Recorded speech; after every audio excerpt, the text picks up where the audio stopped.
Welcome back. Thank you, everyone, for joining me for another episode of the Orange Card, Blue Card podcast. I am joined by the illustrious Matt Childress of Universus Academy, who has just casted the Pasadena Regional out in California. Thanks for joining me, Matt.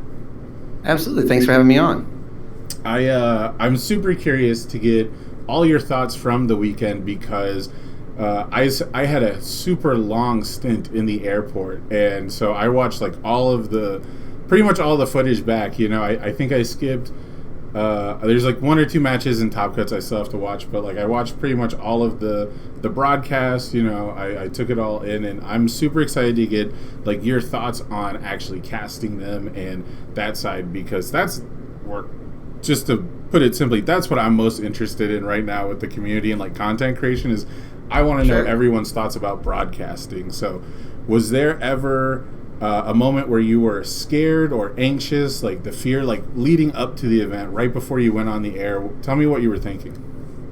Sure. So yes and no is the answer. So yes, in that way, I had never done it before, so it was my first experience with it. So there's always that uncertainty, right? Am I going to be okay at this? What do I say? Am I going to say a whole lot and stutter my words?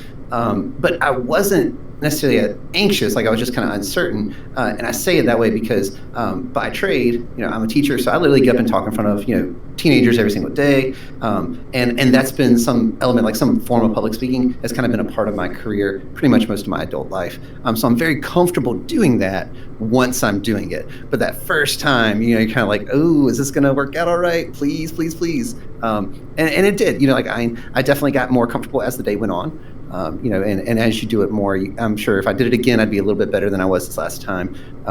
Actually, probably a lot better, let's be honest. But, The thing I noticed the second time I did it is you're more comfortable in the seat, right? You're more comfortable with all the different little things, to keep looking at the camera and not at the screen, which, once you're the big one for me was the very first time I completely forgot that they can't see me during the gameplay, because I've got the overlay up with my co-caster and everything, so I think they can see me. So I'm swaying bolts. I have good posture the whole time. I'm just laser focused on not looking like an idiot and wiping my. And it's they can't even see me. You have to take advantage of that. Yeah, the first couple of matches I definitely felt that way, and then I had that moment too. I was oh wait, they can't see me, because I noticed Andrew at one point was kind of just chilling, leaning back. He's all right, I think this is going on. He had his phone out. He was trying to double check with chat and stuff, and I was yes. Oh yeah, they can't see us right now. Yeah. So, that definitely a transition, and even further to your point, transitioning from that to when a match ends and it comes back on you, and remembering to say and do the things you're supposed to say and do, as far as just creating a consistent experience for the viewer, right? That's one thing that I definitely did a couple times. Was we established who's going to bring us in, who's going to bring us out from each segment, and the Southern, I guess, hospitality in me just kind of kicked in, and Andrew finished saying what he was going to say to take us out, and then I'm see you guys soon, or something like that. I just tried to be polite, as we were ending the conversation out of reflex, and then I just literally went oh man, did I just do that? I wasn't supposed to do that. But then later they told me hey, we were kind of waiting to see if you were going to say anything, and I was you told me not to say anything. So it's a little ebb and flow, kind of get your feel and kind of what works for you, and I think we really hit that stride as the day went on. Yeah, I think for me, all my experience, pre-webcam provisional, always been in person, always been with somebody, and so you get to cheat, you get to tap each other on the shoulder, you get to gesture to each other under the camera, right? One of the things we used to always have is not a rude, not hand signals, but you just get the what's the term? The body posture, right? The body language. You can use the body language. Yeah. So, it's really easy to cue off for stuff like that, but when it comes to a card game, right, you're not necessarily just reacting to 8 million things happening at once and picking the most exciting thing. You're usually detailing future lines. You're almost prophesizing. You have to speculate a lot. Tell me what it was trying to fill this space with informational but also entertaining, I guess, commentary. Yeah, you hit the nail on the head. It's really challenging to do, right? And it's kind of even harder in our current setup because we don't have like hand cams, and there's various like reasons as to like how that constraint has occurred, But like if we could see their hand, then it's a little easier to kind of guess. Oh, here's why they're doing this, or here's where this turn's going. But when you can't see that information, you're kind of left just being like, okay, well, they're probably doing one of these. And then they're going to try to do this. They're going to build this down, and you're just kind of like you're saying, you're kind of commentating as the thing's happening, so that way people know what's going on. And the way that I viewed it going into it is like if you listen to a sports broadcast, right? Like literally, if you're listening to it on the radio and you're not watching it, the commentators are literally just telling you play by play what is happening in the game. And that's kind of what I strive to do. I don't know how successful I was at it. I haven't gone back and rewatched it. But I wanted to make sure that what I was telling them was actually the game state. So that way, you can't follow it completely because there's no way I can tell you every foundation that's in play because sometimes we couldn't see them because of glares and things. But even further, but I can tell you, hey, they played this, they passed the check, they committed these many, this many foundations. It seems like they used this enhance, this attack's doing this at speed and damage. And like you said, it's just informational. And really right now, kind of like those hype moments you're talking about are when you see something unexpected happen, right? Like there was one game where it was in Top Cuts and the Mineta player was pushing in, and it was in game 2, I believe, and he checked a 2 at an inopportune time, right? And it kind of ended his turn and his push, and that's like an exciting moment. Like that's big. It's a disappointing moment, but like that's an exciting big moment, and that's kind of what we have currently in the game because there aren't a whole lot of counter plays when you're say on the defense, right? The excitement kind of comes in from checking, and the excitement comes in from figuring out how to reach lethal. Like even when Broberg was trying to close out that first game, we were sitting there, we're like, okay, well, he's going to have to check this into this, and then he's going to have to do this, and a lot of things had to go right, and he still got there. So it's a very different experience. But that was kind of my goal, was like I said, just to kind of make sure people knew the information they needed, so if they were just listening, they could follow along. Yeah, it's tough when there's so many moving parts because I am a lover of tons of card games, and when I, not to derail off our game too much, but when I watch Pokemon World Championships, there's so much space that they fill with like the personal life of the players and like past tournaments and just almost advertisements and things like that because there's so little to really comment on. They're like, oh, they're gonna search their deck and we'll see what they pull out. They don't even like have the lines and things like that, right? So going back, like watching that and then watching Pasadena, I think it was during Brandon Smith versus, I want to say Hayden or Holden. I'm terrible with names. I feel bad if I get their names wrong. I'm terrible with names too. Yeah, so no worries. But so when he was playing, there was like a very simple, it was like a flash attack, like a very simple gut shot, and like 2 or 3 things happened on response, and I was just like, man, our game has so much happening compared to your average, I guess, turn from a card game, right? Yeah, absolutely. And there's a ton of things that, and players learn this as they get better and more comfortable with the game, but like there's a ton of things that as you're playing the game, you have to learn to account for. Like even when you're evaluating cards just to build your deck, that's a more complex process than it looks on the surface level. And to your point about Brandon's deck, like, that was probably the time where we did derail the most from talking about actual gameplay, because he had a very unique deck, right? It ran like 9 attacks. It was a mill deck, although he never killed anyone through mill, or he only killed 1 or 2 people, I think, through mill throughout the day. He just ended up killing them with damage. Yeah, exactly. Well, right. And he put them on a clock. And, like Andrew and I had very different perspectives on that deck. And what was really funny is afterwards, I don't know if this made it into anything else, but like Brandon comes over and Andrew's like, man, I love your deck. It was so cool. And he's like, thanks, man. This and another. He's like, right. He's like, and then I looked at him, I was like, Brandon, I hate your deck. It's mean. And he's like, I know, dude. It's so awful. Like, this shouldn't exist. And so, like, it's this whole, like, he understood. He's like, yeah, it is a cool deck. And I do think it's a cool deck idea. I just, as I made very clear to the stream, I just don't like the idea of milling someone out as a win condition in a game based around fighting and combat and dealing damage. That's just personal preference. Doesn't mean it doesn't have a place in the card game. It's a viable strategy. So, and his deck did some really cool things. I think if you gave it an appropriate theme, it could be interesting, right? Sure. For me, the one thing that I've always wondered is I've never understood the theme behind mill in our game. Like in the most obvious example, Magic, it's always like part of whatever set that they put mill cards in, usually forgetfulness, usually like your memory being stolen or intelligence being sapped away from you because your cards are like, your spells or whatever. But right, because you are the planeswalker, and it's just the plane taking its toll on you of some sort, right? Yeah, or the yeah. other caster. Right, it's your spells being sucked out of your brain, and like that's it gives you something to frame it around. In our game, it's like it doesn't really feel like a gut shot should be doing something more than damage, and right. I think if there was a theme for it, people could get behind it more. Like for fighting, you could have like one of those ancient drunken masters who never get touched. So they're just like gassing you out. They're trying to like wear you down from trying to hit them. That kind of, I guess, archetype is really prevalent in anime, where there's a character who's all offense and then he gets tired out from missing. But I am talking about the theme with it. So I've long since had the thought that I think chip damage, like in a fighting game, sometimes you block and you still take chip damage and your life bar moves down. To me, that's the idea there, but we have attacks like Jolt, right, that say if they're blocked, they still deal 1 damage. Like if you made a keyword that was like chip 3 or something, and it made it so that if this attack is completely blocked or blocked at all or something, that they mill the top 3 off their deck. Maybe something like that. I don't know. But again, that's just because then you can just throw it on things. You don't have to like design the whole card around it. And then you could build a whole theme around it, right? Like you could have a character who modifies their chip damage stuff.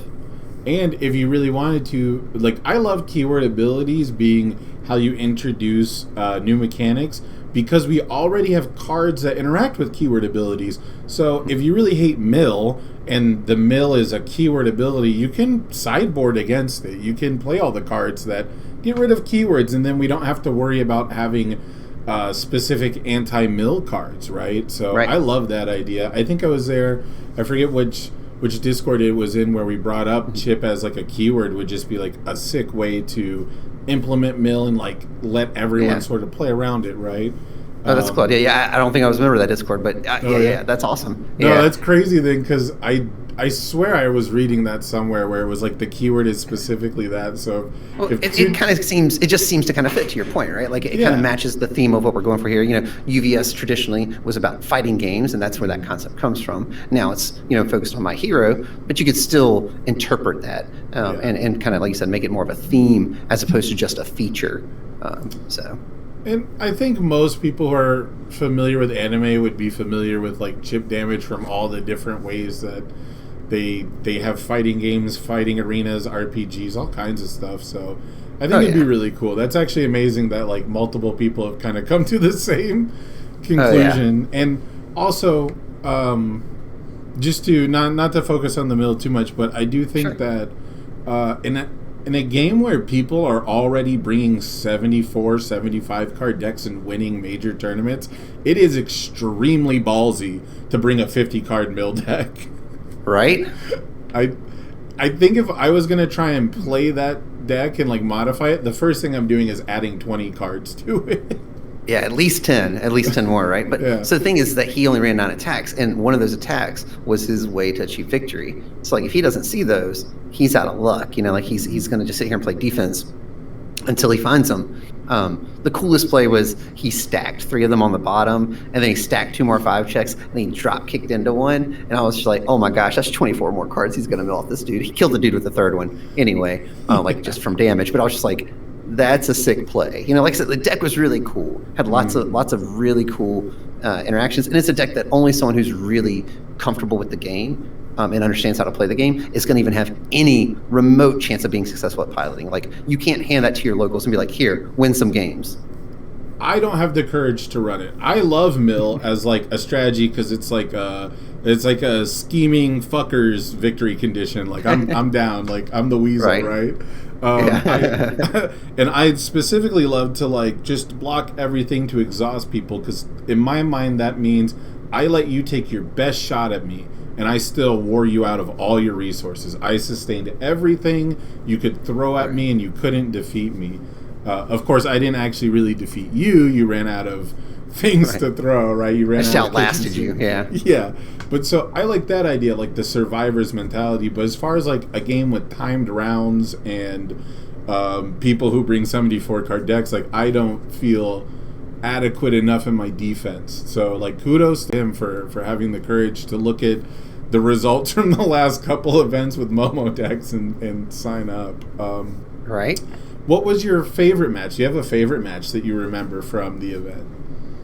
Oh man. I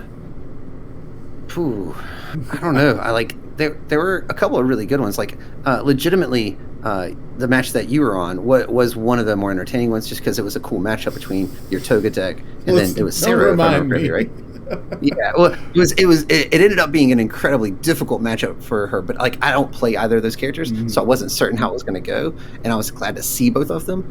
So like that was a cool match. In Top Cuts, I was hoping that Dan Nelson's Eraserhead was going to be able to put up more of a fight, and it did game one, but then game two, he tried to use his character while his character was committed, and it was like, well, I lose this game, and had a really terrible start. His opening hand was just he mulled as much as he could, and it was just trash.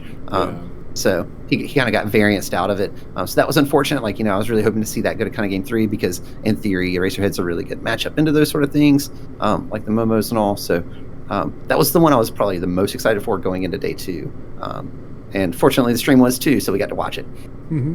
Yeah, the matchup I had on stream is kind of funny. We both sat down, and the first thing we talk about is how we're both stream cursed. And I was like, I finally broke my curse in Orlando, because the matchup I had on stream in Orlando, my opponent just couldn't get out of the starting blocks, right? Like built one foundation, then had only attacks again. Like it just went as bad as it could for them 2 games in a row, basically. And I felt like I had passed my curse on. And then I had heard a little bit about this deck, and I had actually played against it a little bit, I think, with Daniel Nelson, because it was one of his locals. And so they all had like the GG shirts, right? Like I felt like, okay, I have a little bit of experience with this, but the main thing that differs, like the two mindsets when you fight Sero, is if you're a 6-hander, you say, I'm going to block absolutely nothing, I'm going to take 15 damage, that's fine, and then I'm going to backswing you because you don't have a defensive ability. Like, I just have to have one extra attack over, right? And things like that. So, thank you, Kojo. Thanks for the sub. I've got the sub goal to play Asui, so we're one step closer to being forced to play Asui too. Nice. But as a 7-hander, I can't really afford to do that. So my mentality as a 7-hander, and really as a 6-hander, I guess, the danger number is 12. The danger zone number is 12 because tape swing plus think fast plus 1 momentum, which you're probably giving him a bunch as a 6-hander, right?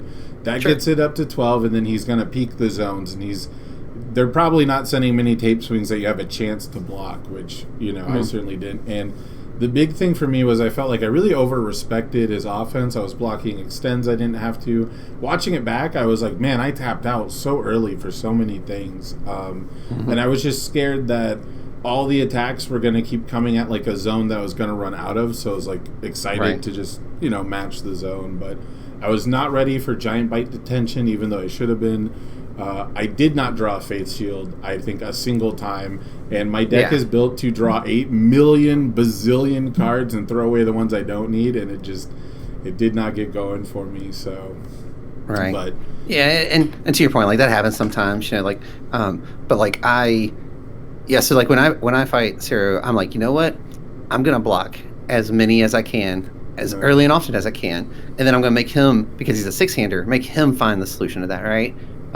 So a little bit different, I guess, like mentality and reading characters, which is really fun because there isn't a right answer, right? It's just like, what can you do with your deck and how does it work out that way? I don't have a ton of experience playing against that character. We had a local guy who played it a little bit, but no one's really like committed to it. And that guy he had committed to it and he was all in on it. And it was a really interesting deck. It was a cool matchup. Another one that ended up being like a crazy matchup. Really, we had a lot of crazy matchups. Like round 1, like Tam got Searing Glacialed like twice in a game, and those games, like if that doesn't happen, he just puts it away. So like those matches were crazy, and whoever went first lost the game. That's what was crazy until round 3, until their third match. Same thing like when Ryan Field and David Pena played. Like Ryan had one of the worst starts I've ever seen a Momo deck have. Yeah. And he somehow stabilized like on turn like 3 or 4 and turned that game around and won it. And then David plays this incredible game 2 as time's expiring. Like it was just, there were so many, like we got very fortunate in the games that we chose, ended up just being really good games, because the reality is that, you know, we would just kind of be like, what about these guys? You know, like we tried to stick near the top tables after like round 3 or so and see what kind of cool decks there were, like the Kirigiri, you know, like your Toga and that Sero deck, like both of those were unique builds of those characters that we had heard about. So it was very fortunate. I think there were quite a few cool games that, you know, like I'm glad we captured and recorded so that people can go back and watch. Yeah, when it comes down to it, I try not to be like top cuts oriented. Like I try not to be results oriented. And so for me, I just wanted to activate the same 2 Excited for Blood twice in one turn, and I got to do that. I did, of course, get a judge called on me. We had to confirm that you can use the once per turn for a second time after it's flipped and then unflipped with Naval Laser Beam. But, you know, so I was cool that I got to do that, and I got to do a bunch of that stuff on stream even though I lost. So yeah, I'm glad it was entertaining, because I was afraid that going back to watch it, I was afraid that like the analysis of it was basically going to be, why is this idiot blocking everything and just walking into his once per game? And like I've never fought a Sero that started their turn with 6 attacks in hand and 6 foundations and didn't draw 2 cards. And like I was like, when he didn't draw, I was like, he never drew. I was like, I'm just free to block. I'll just block. Like the greatest bait of all time was having 6 attacks. Yeah, I think he legit drew once, maybe twice out of all the games. And I was like, what in the world? The thing to me that really separates Sero players normally is knowing when to trigger that once per game. And I feel like he did trigger it at the right time. I don't know if it was game 1 or game 2, where like you had blocked something, blocked it completely. He was like, all right, now's my moment. And then he sniped something, realized the zones you had. Because I remember Andrew and I were talking about like, what do you go for here? And I was like, well, you might do this. Because I think you got a tongue whip or something out of your hand maybe. Yeah. I ended my turn with 2 lows, 2 mids, 2 highs. And then I blocked high twice. And I called high on the planning ahead. Because I had low block, I had mid block. And I was afraid of a very fast, giant bite detention. You know, I was going to have stun and stuff. And not having the face shield anyway, I'm like, tape swing kills me because he pumps it back up and I can't block it at all. So right. Yeah, it was definitely one of those things where we were like, because that's the thing, we didn't know what you called on planning ahead. So we were like, we'll use that. And we were kind of guessing, you know, as to what we thought you probably did. But yeah, like I said, like that was, again, a lot of really cool matches, and it was a good time.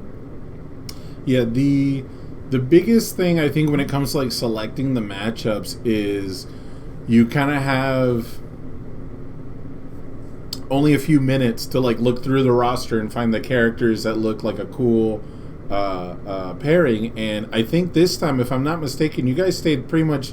You're able to stay pretty much at the top tables to get like a great like diversity. You know, of course, the first couple rounds, you know, everyone's anywhere they are, but I did notice that I think this one stayed towards table 1 more than most of the other broadcasts.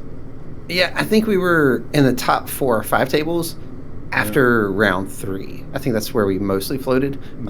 I don't honestly remember, like Andrew picked most of them because he does a much better job of multitasking than I do. Like I'm a very much so, I'm going to do this one thing and I'm going to focus on this one thing. I'll try to do other things, but I make no promises. So yeah, he's always doing like 10 other things in the background, and he'll come back and be like, oh yeah, I just spoke to a judge about this and the TO said that the pairing is going and like he's got the deck list and he's importing the video. Like, bro, come on. Right. I don't know how you actually do all this. Like it's incredible.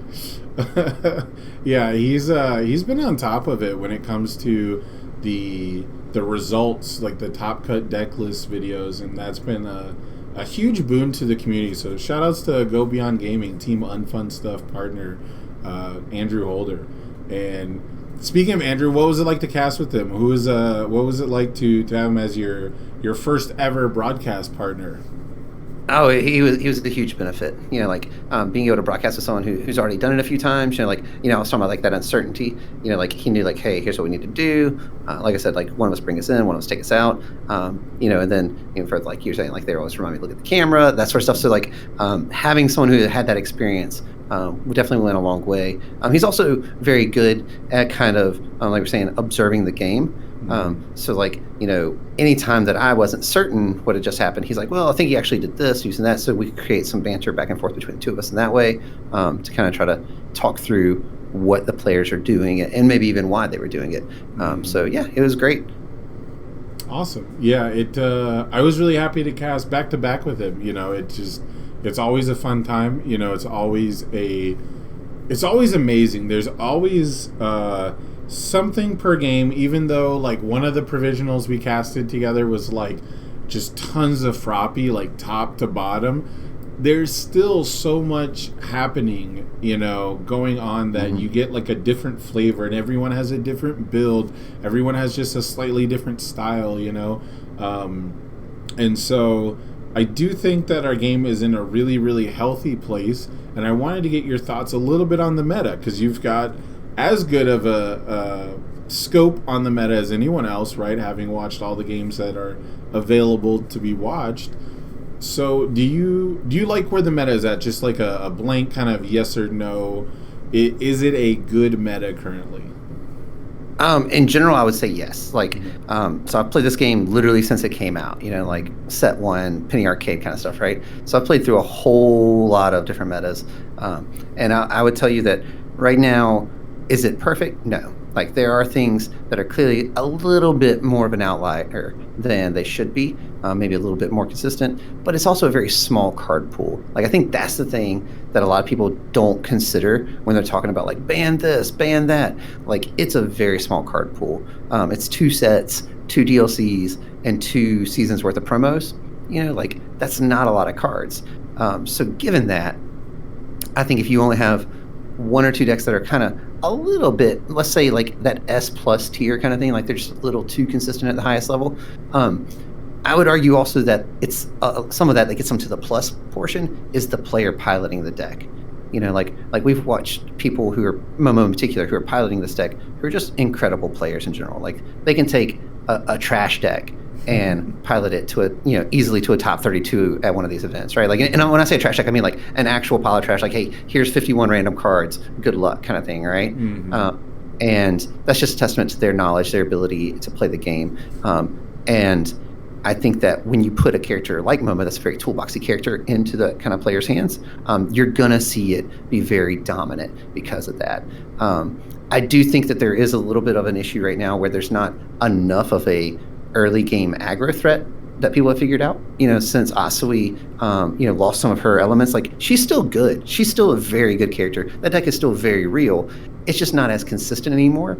And it was a little too consistent before. Like I played it at Gen Con, and literally my losses were 2 mirror matchups to Ryan Fields and Daniel Nelson, and they both won the die roll. So they won the games they went first, and I won the games I went first. And that deck's just a little too consistent, so it needed to have something done to it. But because it had something done to it, it can't keep Momo in check anymore, right? Like that was kind of the hard counters. There's like, yeah, you can play this after turn 4 deck. I take control of the game, but you're going to be dead by turn 3 at the latest with my deck. So what are you going to do? You have characters who can do that kind of damage still, like Togami's still a very real deck. Kirishima on turn 2, I argue that that's the most unfair turn for Kirishima 2, is turn 2. 1000%, yes. Yeah, like the rest of the game, he's very good. But turn 2, he is borderline unfair, right? Like he'll play 4 attacks, and he'll have his entire stage ready, and maybe he builds a couple along the way, and you're just like, I can't swing into him. What do I do? And like I like that deck a lot personally. Like if I were going to play in an event, that's probably what I would play right now. But that being said, he just kind of falls over if you got mid blocks, because for the most part, all his attacks are mid. So I think in general, the meta is very healthy. I think set 3 will only improve things. You're going to see some other characters gain some tools that they kind of were lacking that should really help put them up there. Like just for example, stun grenade in Bakugo 1. Yes. Okay, Momo wants to block. Bakugo 1 wants you to block. So I'm going to Nitro Explosion Ignition, and then I'm going to start going off on you. And as long as I check 5s, I'm taking your life. You know what I'm saying? Like, because then I'm going to throw this stun grenade. It's going to come in with like stun 4. I'm going to tap you out. I'm going to dig through stuff. He's got ignition arrow. He's got all these tools to help find more attacks now that say if you block, bad things happen to you. And I think those sort of things will help move the needle back to a little bit more of a balanced environment. But time will tell, right? Yeah, I think my biggest takeaway personally on the Momo issue is simply, and it's kind of what Broberg posted on Reddit, you know, he of course would know better than me, that a lot of it is the decks that are well situated to beat Momo aren't that great into the field. And I think we saw that like with the Tokoyamis that made top cuts all over the webcam provisional, you know, they were eating up all these other decks alive, of course, and they get to the top cuts and fight the Momos, and then now they've been exposed. And Tokoyami has amazing offensive pressure and an amazing turn 2, but the one thing he doesn't do extremely well is purely hand tax your opponent. He doesn't really have like innocuous attacks that you just kind of want to take. He's got like a Crow and Frog that you're saving your high block for Dark Shadow Ruin for, and that's about it. After that first summon Dark Shadow comes down, after he's played that Dark Shadow Ruin, you're on high alert to start blocking, and he's really trying to dunk you 2 or 3 times. The issue becomes that the Asui deck could hand tax literally anybody, still deal all the damage, you know, play around all of the Nomu defensive styles, right, and all the life gain. And I think what we really need to see is the evolution of a Haymaker deck. And I don't mean back alley Haymaker. I mean Jacob Johnson's All Might 3 style deck that beat me in round 6. My Toga deck was kind of just doing its best Momo impression. I just can't play 6-handers very well, and I didn't want to play bad weapon foundations. So I was all in on Rescue Complete Release to just fake being Momo, right? And so the way he beat me was pinning me at deadlock with cards like Taiyaki Fanatic and Pool Note Punches, and then sending 11 speed for 10 damage attacks. And if I want to commit all my resources and blow stuff up to block, I'm open. If I don't, great, that's half my health, and then he builds. You know, Right. if you can start doing that, he was doing that to me turn 2, turn 3.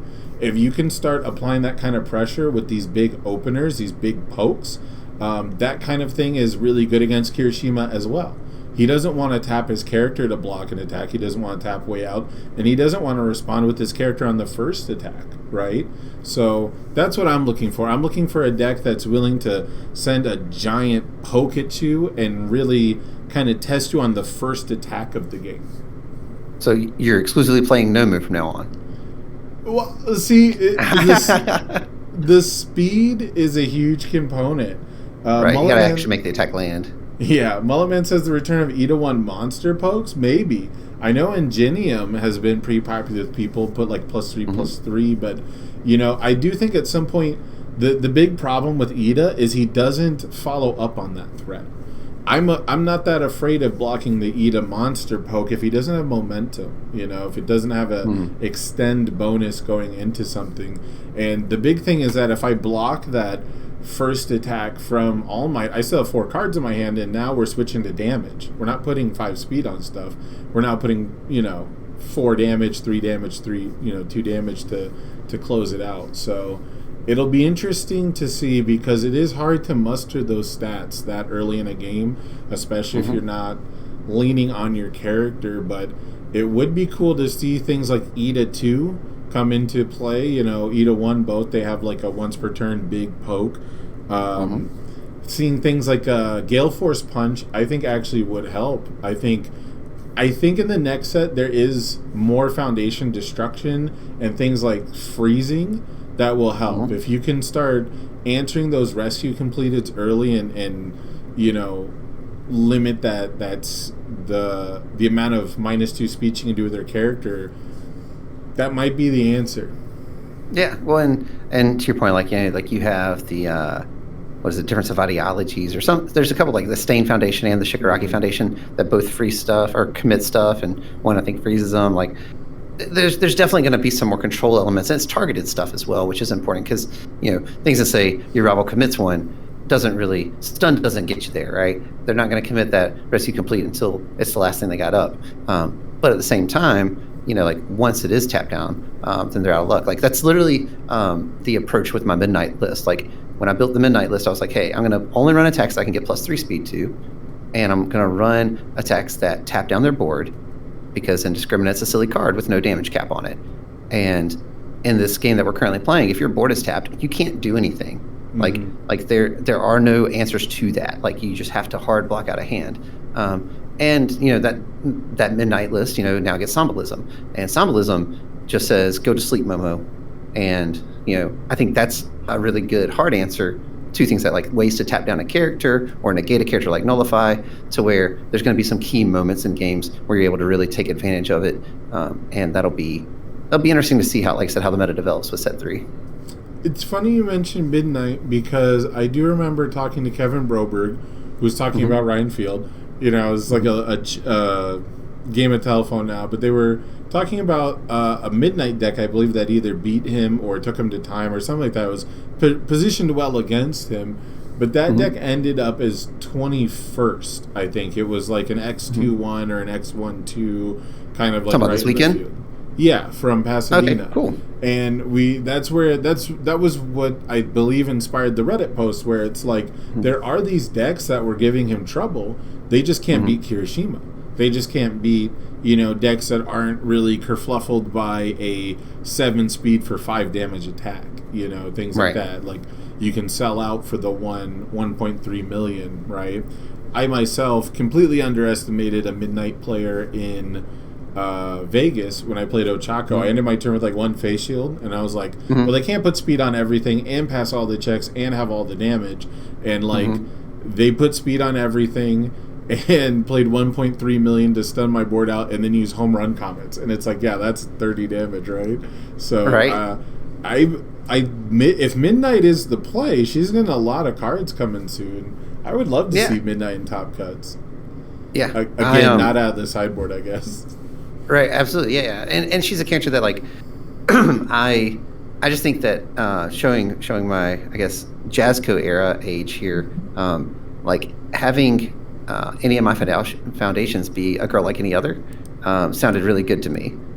Which is a 1/5 foundation that's an enhanced commit. This attack gets -3 speed, which is what Midnight makes all of her attacks say most of the time, because there's a lot of keyword heavy attacks right now in the game, and those were kind of my fundamental leading thoughts going into building that list. And I've gone 6-2 through a lot of events with it and been like right there on the bubble and finished like 17th or like you're saying like 21st or something like that, like right there, and my tiebreaks just not being where they need to be. But I do think, to your point, that character's getting some more support, so much like the Bakugo list I was referring to earlier. I think those are decks that you may see rise up and make a splash and really give some of these current decks much more of a tough time and kind of be a threat in the meta. Yeah, it's funny. Someone was talking too about Bakugo 2 having a theoretically great matchup against Momo, and whenever I try to play a Howitzer Impact Cyclone deck, I have to count face shields. Like I went to my locals on Tuesday. I landed, Monday night, passed out, did the Odin sleep for like 12 hours after being, sitting on a airport floor for 24 hours almost, and I went to my locals and I was like, just, hit me up with a fun deck. I played Endeavor with Impact Cyclone, and it was an Earth deck. It was just a weird, funny, like, it was just all in on drawing a million cards. It had no win condition. Nice. I'm not trying to punk my locals anymore, because the last 2 times I took the deck I just played at an event. I played like my Danky at the locals, and I played like, my tournament Momo at the locals, and I was like, I need to stop doing this to these people. But I played Kirishima 2, then I played Kirishima 2, and then I played Ibarra. So they were all decks that had 4 Faith Shields mainboarded, and I did not resolve a combo enhance literally until at least 3 were removed from game, every single round. Yeah. So Face Shield's a hell of a card. Yeah, it answers so many things. And I do think it needs to be in the format. I think you need to have tools like that. But, boy, I really miss playing Unwavering / to bring up Sports Festival and saying no to that card. Right. So my only suggestion for if in Magical Matt Fantasy created the card land, right, would be I wish that it didn't actually self clear. I wish that it said at the end of the turn or when this card would leave during your turn, it removes instead, because it does need to remove absolutely. But the fact that it self clears on block, it's just kind of like, okay, I guess if they got 2 or 3 of these, they're all blocking without progressive, and like that feels really bad because it's hard to push through, and it's hard enough to push through that card already. It's very disruptive, but then it also clears from their card pool, so then it triggers other effects as well, like your Amphibiouses before, not so much anymore, but like things like that. Like I said, if I could see one change to that card, that would be what I would have liked. But I 100% agree. The format needs that card. You need things that are disruptive in that way. Because, to my point earlier, that's one of the few ways you can actually interact with your rival on defense. That, like Cheerful Uppercut, things like that. Breaker 2s, that sort of stuff.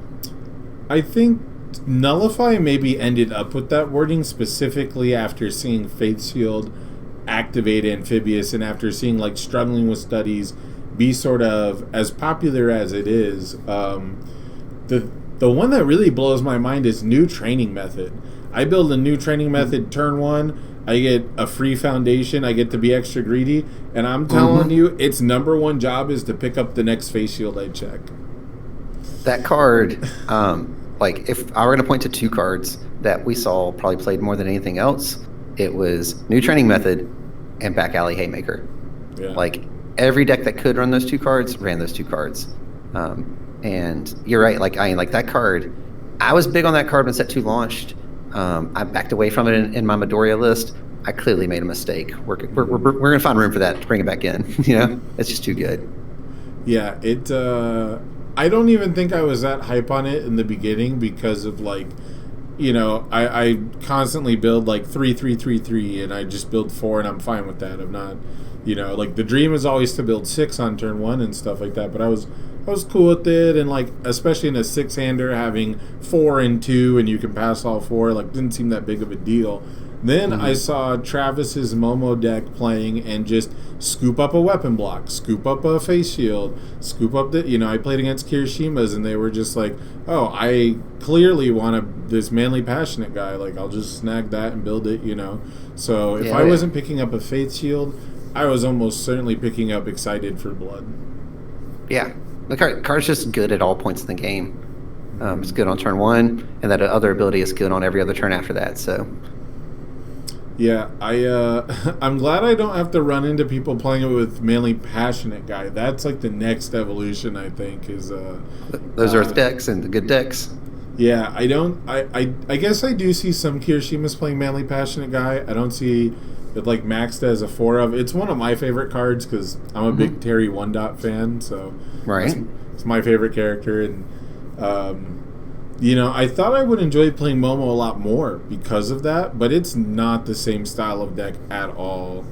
Terry's offense was always kind of fraudulent.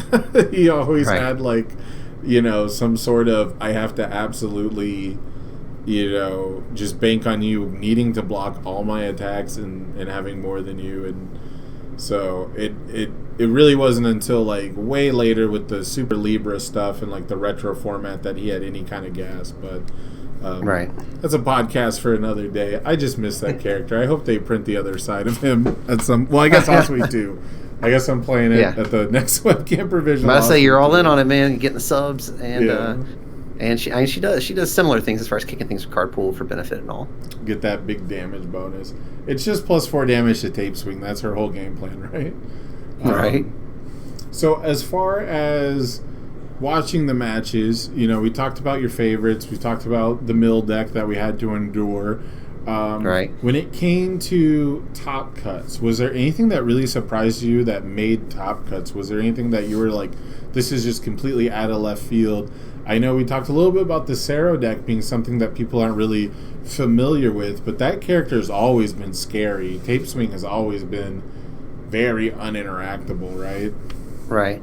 I think the reason the Sero deck is in a good position right now is because the game has slowed down a little bit, right? Like he couldn't really play defense as well as the Momos, so he needed the overall game to slow down, and it has, because things like we were talking about like earlier with Yasui nerfs and Tokiyami's kind of inconsistency sometimes, and even further, he doesn't have a terrible matchup into Tokiyami because he can go, and if he completely blocks something, he's like, all right, now I'm sniping this card from your hand. Oh, look, I got rid of that last attack, the one that was actually going to kill me, and goes from there.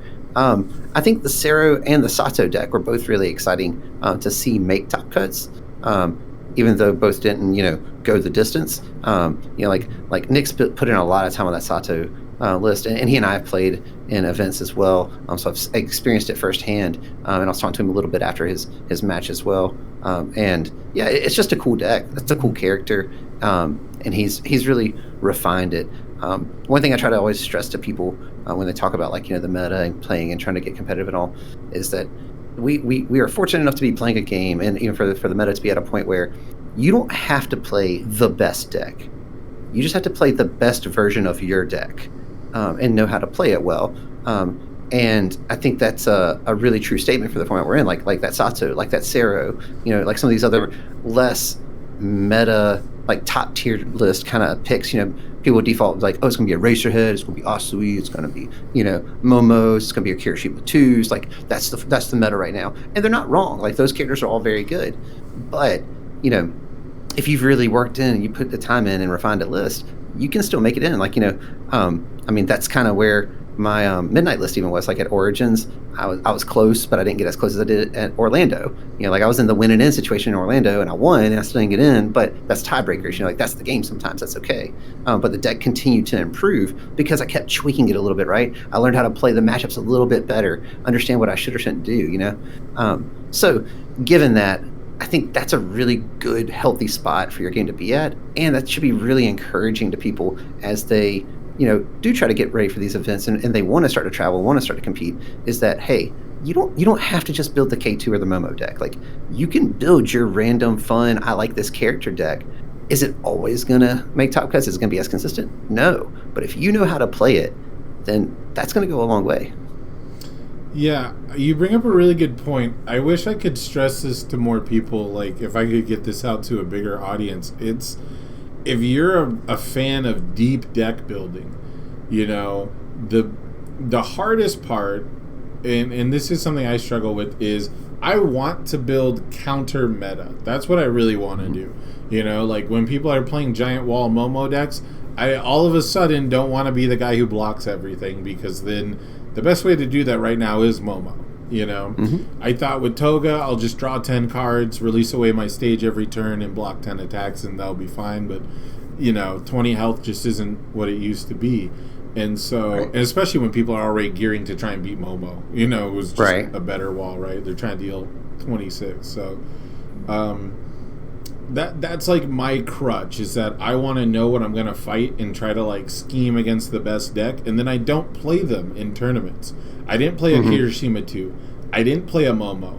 I didn't play the most meta deck I played was Ochako 2, technically. Like I didn't play another Toga. I didn't play any of this stuff. I didn't play a Kamui Woods until Sunday, until Teams Event Sunday. So when it comes to deck building and it comes to wanting to be competitive your way, I think the My Hero card game is the last frontier of that, because it's the last card game where you don't have people who just print a deck list out and go, this is statistically the best, minus 1 to 3 cards of your choice.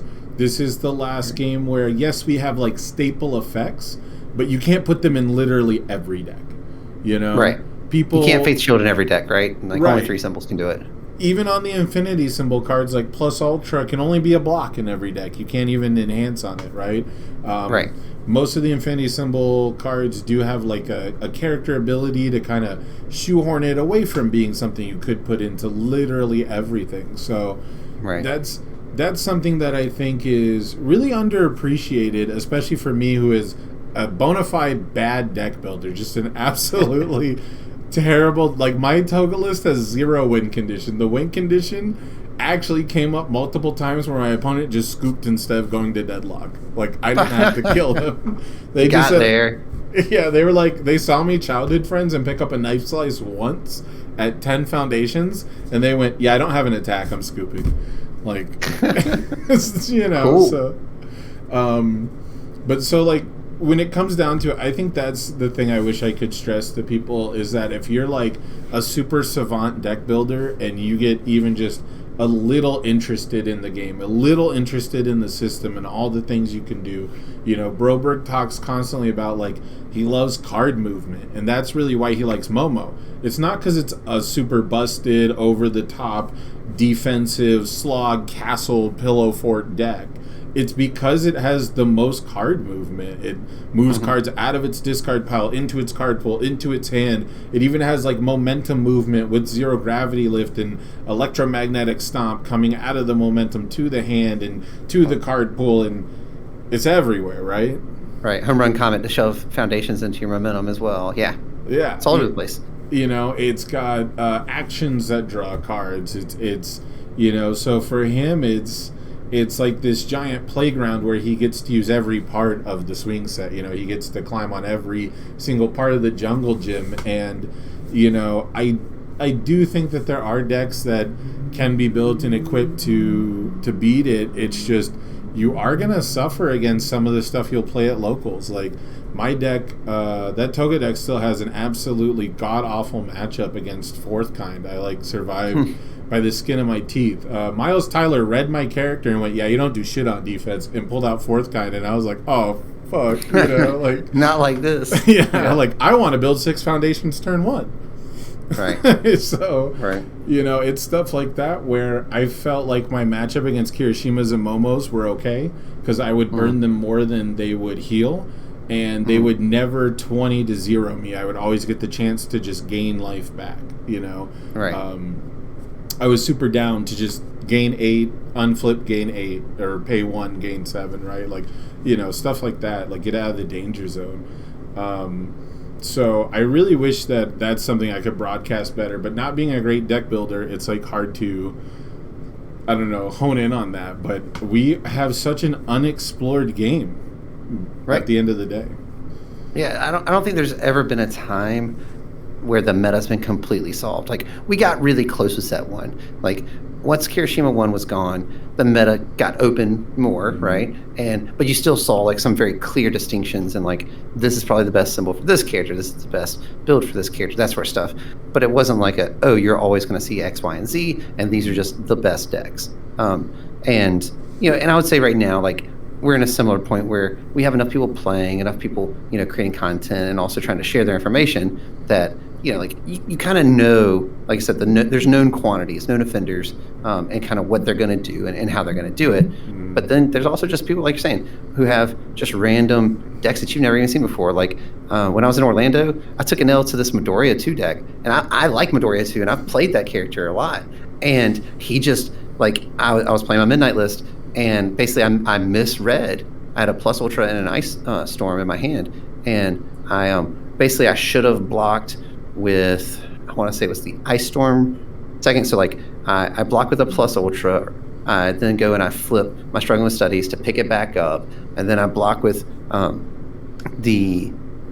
I want to say maybe I blocked the Plus Ultra again because he was like 6 attacks deep or something like that. Like, he was going the distance, and basically what ends up happening is if I just block with Breaker 2, he taps out and can't use his ability to add some speed to it, and then I could have blocked the last one as well. I needed with a 6, and I would have had to hard check a 5, but I had an out. But the way that I played it, I didn't have an out, so I just took an L there. You know, like, that's really cool. Like, it's good that your game is so close and so tight, regardless of what you're playing against, that it can come down to that razor's edge or you know, margin. So I don't know. I'm a huge advocate for the game. I've always been, like, I've always enjoyed it. That's why I keep playing it. It's the only card game that I really sink time and money into. You know, I've played a lot of card games over the past, 25 plus years. Maybe actually probably 30 years at this point. But point being, like, I haven't stuck with any of the others, and I've played all the major ones and had some fun with them. But this card game is, to your point, it's a very unique, a very in-depth card game. But it can also be enjoyed on a very, surface level as well. Yeah, it's, I've loved every card game I've played pretty much for one reason or another. And the only one I've ever, traveled for... Now, granted, I'm in a unique position living in Las Vegas for a while now where most of the card games come to me. You know, Right. they're almost all of them have a stop, if not multiple stops in Vegas on whatever tour they're doing. So, you know, but this is the only one where I've ever traveled. You know, this is the only one that's ever made me want to even like have a goal to make a top cuts. You know, anytime I've ever made a top cuts in any other game, it was kind of like stolen glory, you know, stolen valor, because I'm just net decking to play in the meta that exists. You know, I'm a tourist in other card games, and this is the one where I'm like, man, if I actually come up with something really cool, if I just have like the soul read on what people are gonna play, and I do my best, and you know, I stick to my guns, right? Like I know how my deck works and it performs. Like I'm there. I can make it. So. Oh yeah. I do think the biggest part of what makes it so interesting, or what lends itself to it, is the fact that the cards are multi-purpose. Because listening to your story there, you know, I gotta think that you're actually playing to win and not just to not lose. Because they're so deep, they possibly, you know, whatever their plan could be. If you have that Ice Storm, I imagine you have a pretty good backswing chance. Oh yeah. He would have been completely tapped out. I would have played one attack, stun one. He'd have been completely tapped out at that point, and I just win that game for sure. Like he was all in, and that was the turn I needed to survive, right? And it was like I did the math during the turn, and I just didn't do it all the way through. And you know, if I'd probably taken another minute or so to really think about it, I probably would have came to the correct conclusion, because I realized it right after I did it, and I went to go block the third time, and I was like, I can't pass this block. All right, well, what do I do now? But, you know, like, the thing that I think a lot of people struggle with is, like, if you've been successful in other card games, that doesn't mean you're going to be successful in this game. Doesn't mean you're not good at card games. This is just a very different game. And, you know, there's a lot of elements to it. It's not just learning how to do the math. You know, there's a lot of other things as well. So I think a lot of people don't like to take L's. You know, like, they get down and out on that. And I always tell even my students, like, we learn more from failure than we do success. And, you know, like, I've lost probably more than I've won. You know what I'm saying? Like, I've literally only come out on top of one event ever. And that was because I had, you know, amazing teammates who carried me across the finish line, because I took an L in the finals. You know, like, I jumped on the grenade, and I did my best, but it still exploded, and I was done, you know? So I turned to him and I was like, all right, guys, it's on you. Sorry. That's a crucial part of any team. Any team I've ever done well on, it's always one guy who's like, all right, we're pairing you into this guy because we don't want to fight him, you know? Yep. And it's always just like a 7-hand size aggro deck that you're like, all right, look, maybe you win the die roll and you just fweem them out. But, you know, I teamed with Emerson Litchfield, and he played Pharaohman, and I don't think he won a single game. I don't think he finished the game either, because he's super chatty, like really social, nice guy. He's actually made it to grand finals without finishing an actual game until grand finals, because his team was a Sasquatch and Metal Man of all people, and they carried him all the way to grand finals. They ended up losing to Black Bear Diner, but their team was for the stuff. They were just 3 random people who were just at the convention. You know, Emerson was basically out of the game at the time. He was like, I'm taking a break. That's why, you know, the other 6 Vegas people already had teams. And, like, he just joined up with 2 random people and made grand finals. Sure, why not, right? You know, like, and his job was to pair into what they didn't want to fight, because they were just there for prize support. They had no expectation of making top cuts, even though the other 2 guys had worked on their decks diligently, were one tricks basically. One of the guys had won a Canadian PTC with Metal Man. I'm blanking on the name right now, which always feels bad, but you know, I don't know if he still plays, but he had like pioneered this Metal Man deck that like threw away its whole hand. Like, he was just like, attack, discard for 2 damage, I have no face downs, I have no foundations. Attack, discard a card, 2 damage, I have nothing anyway. Like, it was insane. It was crazy to watch. And you know, the Sasquatch deck was just like well suited to tap down defensive. Anyway, the point of the story is that these 2 guys were so great, like, because they dedicated themselves to these off-meta, unpopular characters, and all they had to do was pair away from their bad matchups, use that game knowledge, and they were able to, like, basically two won their way 2-0 their way all the way to grand finals, and that's still actually probably my favorite like UFS Universus story. That's not like based around a specific gameplay element. Sure. Yeah, I went in the worlds where we won teams. Dan and Shane had done all that work, and they just didn't have a third. So I get to the event, and they're like, "Hey, do you want to be our third?" I'm like, "Sure." And they hand me a deck. I play one game against Brett beforehand to just actually play the deck, and then we played the event. And so kind of a similar situation in that way. It's like, all right, let's figure it out. Now, the difference being is through Swiss, I don't think I lost through Swiss. Like my deck, I crushed people through Swiss. And then we get to top cuts, and I'm like, 50-50. I think I won one round and then lost the other two or something like that. But in finals, it felt really bad. I did the best I could, but it just wasn't enough. What were do you remember the 3 decks that you guys played? Yeah, it was Kim. So the Kim kick loop stuff was what Dan was on.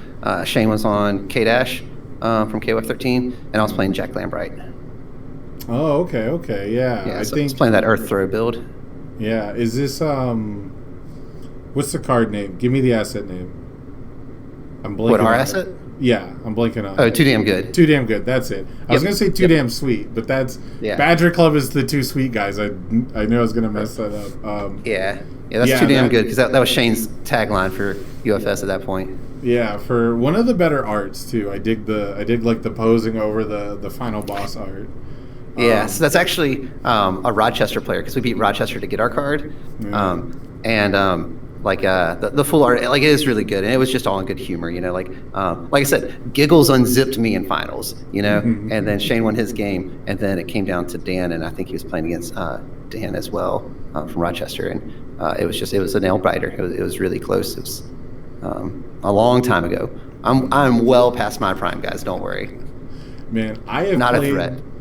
I played the absolute shit out of Too Damn Good, by the way. Not just because Shane was like in Vegas at the time, and helped teach a lot of us. But I love clearing the card pool, and I played Denki so much at this point that I've always had a love for like just committing my opponent's stuff. Like, I think it's much fairer than flipping, but the meta game was Dimitri when I started playing. So it's like, okay, well, I can play Clark, which is what I really wanted to play.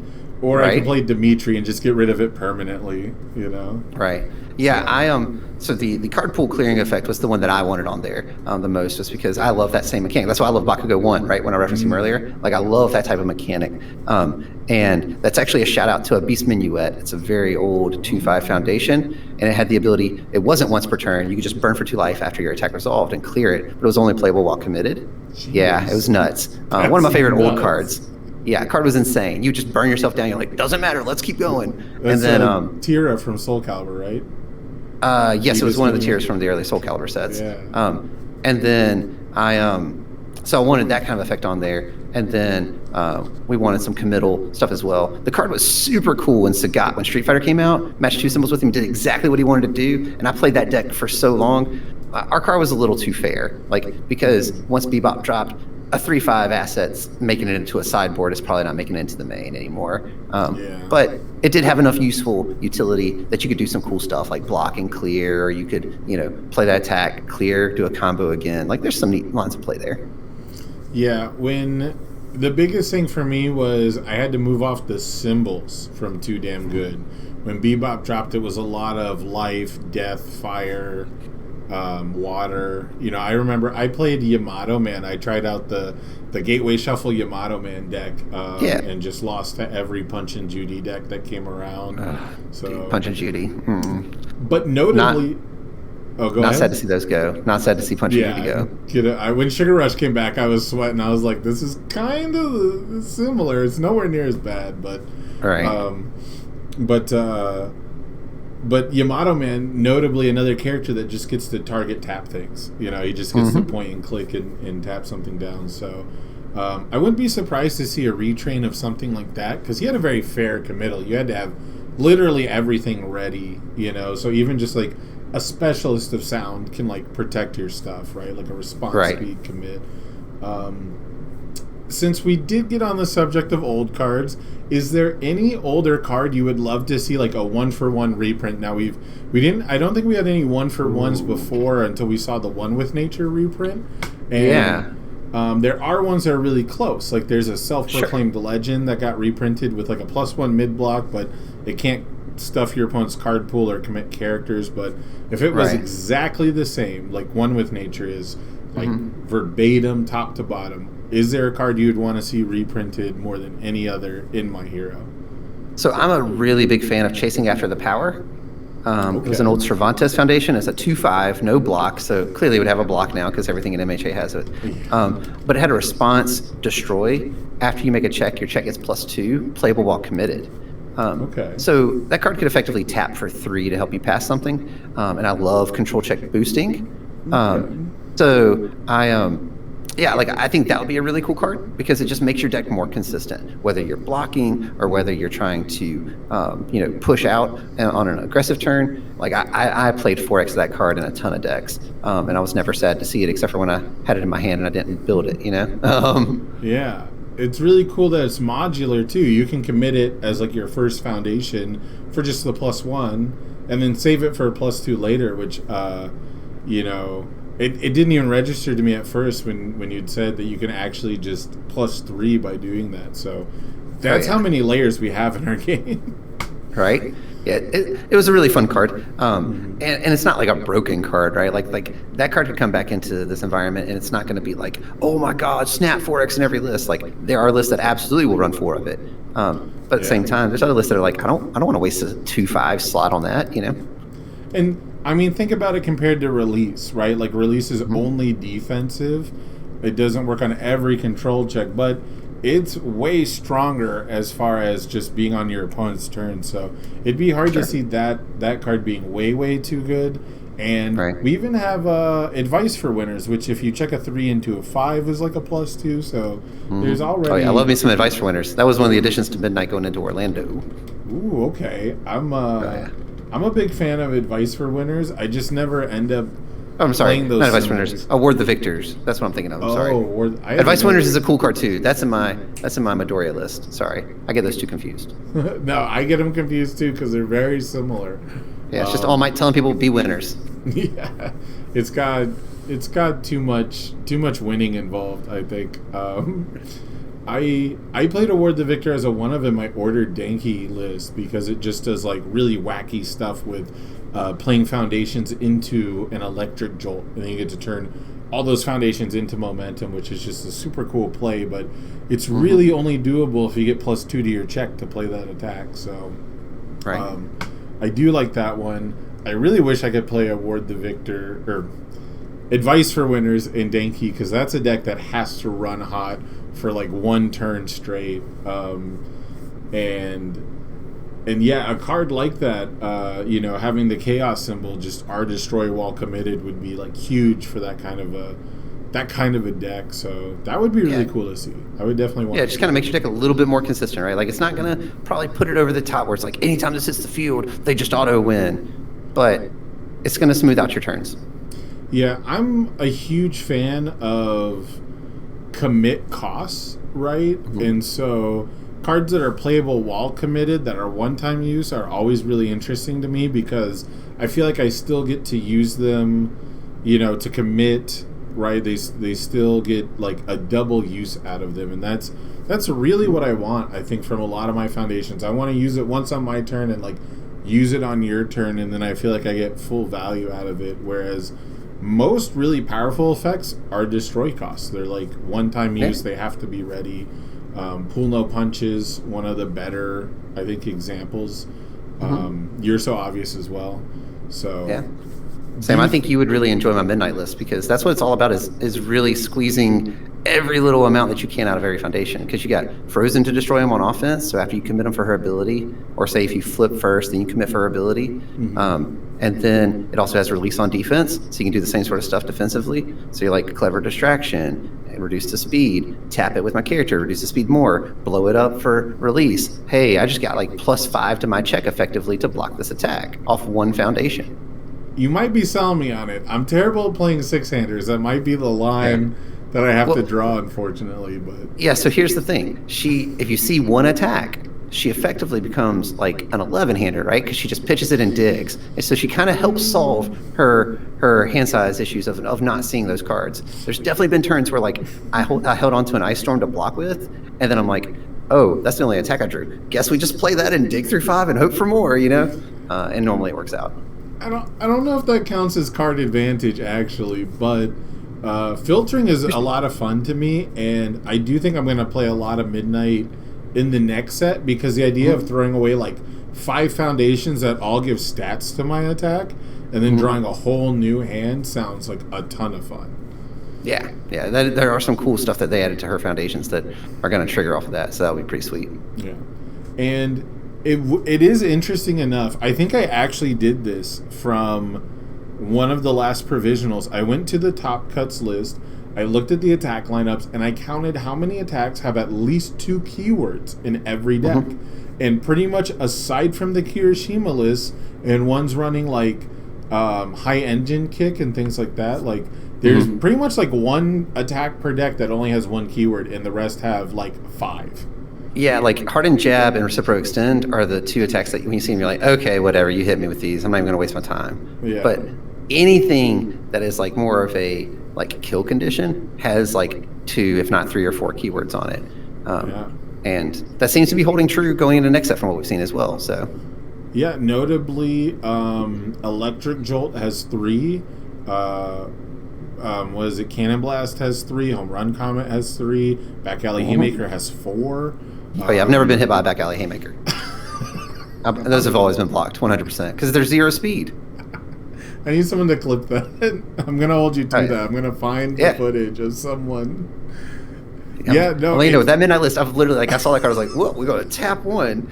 -4 speed, and they're like, well, this sucks. I'm like, it does, doesn't it? Also, do you play Cheerful Uppercut?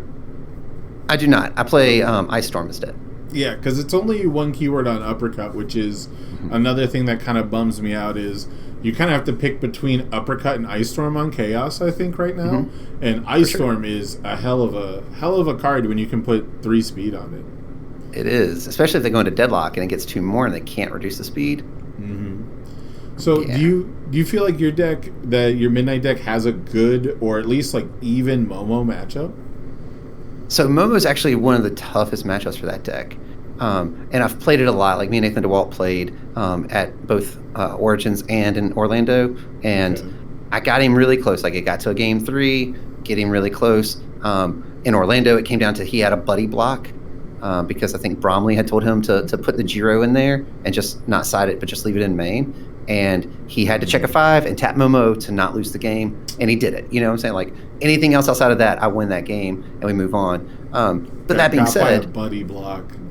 Yeah, right? Who does that anymore? But it's Nathan DeWalt and Bromley. That's who does it. But that's a tough matchup because basically you got to think about, like, right, I'm committing a ready resource to give -2 to 3 speed on most of their attacks. Like if it's a Staff Strike build, then you're getting better, -4 or whatever. But point being, I'm losing a resource for the turn, and she's destroying one that's already been used to potentially regain a resource. So like I'm just constantly, the longer that turn goes on, losing out worse and worse on the exchange. And even further, when she destroys that one, she offsets my benefit by 2 always. So even on the best case scenario, let's say it had 3 keywords, I tapped one, gave it -3, she destroys one for +2. Well, I just lost a resource also. So really at that point, I'm just kind of breaking even. So it's a really tough matchup. It's not unwinnable, but it is very difficult. Yeah, that was my take with the Toga thing, where it's like I released 4 times. I'm down to 4 foundations.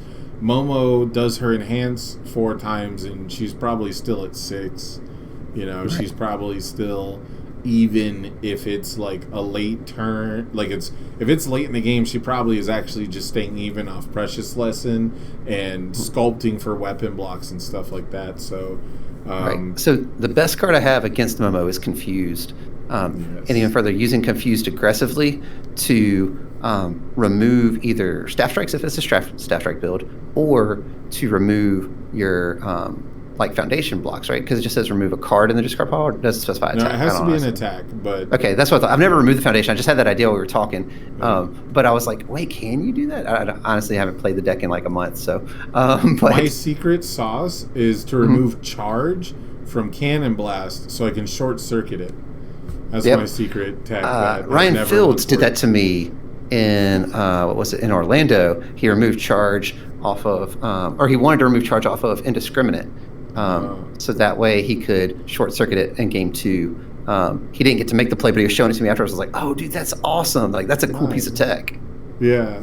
So that's been like one of the few like chaos tricks.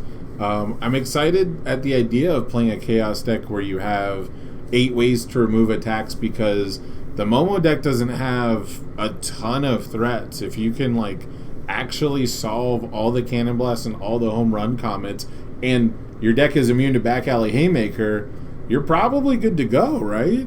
Yeah, you can win that long game probably. Like, what we're really saying is Present Mike 2 or Present Mike 1, get some mill builds going on. He's got chaos. Let's do it, guys. You guys had Dave Wagner on one time. I'm about to say that's my plug for Dave and for John. They both love that character and want to see him do stuff. So you guys can figure it out. We gave you the beginnings. We've laid the groundwork. It's up to you now. So speaking of that, real quick, you guys have the fantasy draft going on. One of the coolest ideas. One of the content ideas that, like, when I saw it, I was like, damn, we should have got to that one, right? Like, you guys had Dave on, you had Andrew on. Give me an update. What's the fantasy league looking like? Is anyone dominating? I think Andrew. I was talking to Dave actually just earlier today, and I think Andrew is running away with it after this weekend. Like, because he had like Cero, he had Momo, he had a handful of like characters that all made into top cuts. And I think he got Cero in like round 6 or 7, so he got like that bonus 6 or 7 points. Man. I'm actually not part of the league. Okay. I am terrible at drafting. Like, I've done a couple fantasy leagues, and I just don't enjoy them. But man, this is what I was telling Dave earlier when I was talking to him. I was like, man, I didn't want to be a part of that, but I loved watching it. Like, that was super fun to listen to you guys draft and see how it went, because it was kind of hilarious. And I think they're going to do updates on the pod when they record each week, and we'll give updates as far as like where everyone's standing. And I think Ryan has like a visual or graphic of some sort if you're watching it on YouTube. But yeah, like I think that idea, actually, give all credit, I believe that's like a Broberg, Tim Keefe idea that Rochester did a few years back or previously, and John and Ryan are both really into fantasy drafts, so they were like, let's set this up for the characters. I was like, dude, if y'all figure it out, do it. You know what I'm saying? Like, I'm not gonna be a part of it because I'm bad at it, but I will gladly support you in this endeavor and let me know what you need. You know?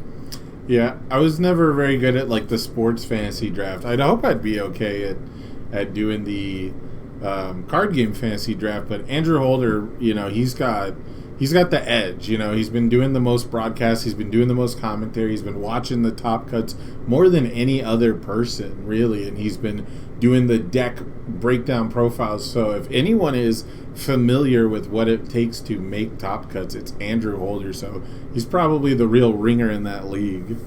Yeah, so next time you're out, Andrew. Done. We want a more fair game. No, I'm just kidding. Yeah, I don't have any say in it. So. No commentary allowed. All right. So we're going to start wrapping it up here. I want to thank you for joining me again, and I want to thank everyone in chat for being with us here. And I want to give you an opportunity to give any shout-outs you have, any plugs you have, you know, any upcoming content, any scheduled content over at Universus Academy. Now would be the time to let the fans know. Sure. Well, shout out to you for having me on. Thank you so much. This has been a lot of fun. I appreciate it. So, you know, thank you to the viewers and the audience. Thank you for hanging out with us. As far as anything else, I'm Matt Childress with the Universus Academy. We got a Facebook. We got a website. It's universusacademy.org. Facebook, just search Universus Academy. And we got our YouTube channel where we try to post weekly. Right now we have like our Take 10 interviews coming out that Chris Smith is doing. We'll have the pod coming out. Normally it's about weekly. Travel has made things a little bit more complicated. Me having COVID made things a little bit more complicated as well. But we'll have that coming out. We're actually lining up an interview with some of the other Jasco employees. So keep an eye out for those. Those should be coming out in the coming weeks, hopefully. So have some content there, sort of like what we did with Tim when the bannings happened, but not specifically talking about bannings or anything like that this time, but rather just trying to get to know them and invite them on to talk to them and see how that goes. So that's kind of a preview for upcoming content. Past that, I think I I want to say thank you to Jasco for letting me commentate. That was a lot of fun. I appreciated it. Had a good time. And of course, to the community, because the reality is that without the community, without all the people playing this game, we wouldn't be able to do any of these things. And even further, we wouldn't even have this game that we loved. And trust me, I've been with this game since the beginning. I've watched it die through 2 companies before, and come back. And our community is the reason that happens. I say it all the time. We have the best card game community of any card game in the world, and I will die on that hill. So thank you, welcome, and we're glad to have you. Awesome, man. That's very awesome. So I have to quickly plug unfunstuff.com. I'm sponsored by Christopher Bromley's store. You can use my code plugin over at unfunstuff.com to get the best prices on all your card game needs. And the stuff I'm looking the most forward to now is the fantasy draft updates and the set 3 midnight updated deck list. I'm waiting for the new midnight sauce. I really think I'm on a wavelength with you. I really think once somnambulism comes into play, I think the midnight stocks shoot way up. She's got a ton of upside, and just where the format is positioned now, she's real close. She's got a lot of upside. So yeah, she needs a little bit more oomph, and she's getting a little bit more oomph. So we'll see how it shakes out. I got some spice for you. I've been brainstorming a couple different builds of her so far, and we'll see how the rest of set 3 shakes out. So I can't be certain which one's going to work out, but I got some stuff for you. Don't worry, I'll share. I think that's what we're really looking forward to the most is set 3, and I do want to ask you one last question before we take it away. Can we expect to see you on any future broadcasts? Do you have any plans to try and do any more commentary? Or is there any event that you're going to be playing at coming up where we might be able to see you at a featured match table? Sure. So I don't have any current commentating future plans. It's definitely something that I enjoyed that I would like to do, but I haven't talked to Jessica about any of that yet. So we'll see. And I think they're still trying to iron out when the other events are and things like that. I'm probably going to try to play in the online regional, but it might be one of those play and just try to get my promos kind of thing, play my 3 rounds or whatever, just because it's on a weekend where I have some other stuff going on as well. But then I'm also hoping to make it out to Nats, because I'm kind of one of those players who's in a position where if I don't make top 8 or top 4 in a Nats, I'm not going to Worlds. Right. And I would love to go to Worlds, but like I said, I'm probably well past my prime. So we'll see how it shakes out. But Nats would probably be the next in-person event that I might be able to swing. So we'll see how that works out. Yeah, Nats is shaping up to be a bloodbath. It's going to be super interesting to see what people bring now that we have the dates for set 3, now that we kind of know that we're in the format to be testing for. That is definitely on the horizon. Well, thank you again, Matt, for joining me. It's been an absolute pleasure. I cannot wait to see more of Universus Academy. Thank you guys for joining me in the chat. And next week, I have a very special guest. Thursday, 6 p.m. Pacific time, Tamron Cardwell is going to join me for the first time ever on Orange Card, Blue Card, and we are going to be discussing the Universus, Universal Fighting System, however you want to put it, the GOAT.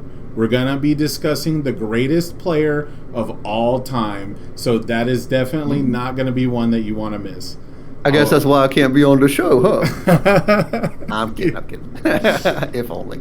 Yeah, so I knew if I asked Cam to be on the show, I needed to have a great topic. I knew that if I was going to pull him away from his own live streaming duties, that was going to have to be a real saucy one. And I think we're gearing up, for the end of the first season of the newest chapter of the Universus system, and I think now is, just the best time to sort of tackle what makes a GOAT, what makes a great player. So. Absolutely. That'll be awesome. That one should be a lot of fun, but that is next week. We are done here for this week, and I will see you all absolutely Thursday. I will see you all next time. I'm terrible at outros. Is there any last thing you want to say, Matt?